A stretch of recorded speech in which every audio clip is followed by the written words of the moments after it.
இழந்த ஒரு தலைவன் தந்தையை இழந்திருக்கின்றான், கட்டிய மனைவியை இழந்தான், பெற்ற 3 பேரையும் பிள்ளைகளை களத்தில் கொடுத்தான். அவன் தான் நம் அன்பு தலைவன் மேதகு பிரபாகரன்.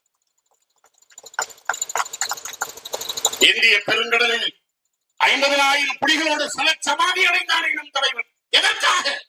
தமிழன் இல்லாத நாடு இல்லை, தமிழனுக்கு ஒரு நாடு இல்லை. அந்த தமிழனுக்கு ஒரு நாடு சமைப்பதற்காக 6 படை கட்டி போராடியான அந்த பெருந்தலைவன். அவனுடைய அன்பு மகன் பாலச்சந்திரன் 12 வயது பாலகன், சின்னஞ்சிறுவன்.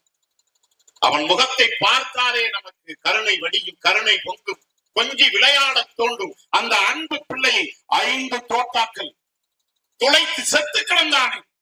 சாவதற்கு முன்பாக அப்படி பாலச்சந்திரனுடைய படத்தை எடுத்து பாருங்கள். மேதகு பிரபாகரன் நம்ம அன்பு தலைவன் பெற்றெடுத்த 3வது பிள்ளை பாலச்சந்திரனுடைய புகைப்படத்தை எடுத்து பாருங்கள் தோழர்களே, உறவுகளே, அன்பு நெஞ்சங்களே, மாற்றுக் கட்சி நண்பர்களே.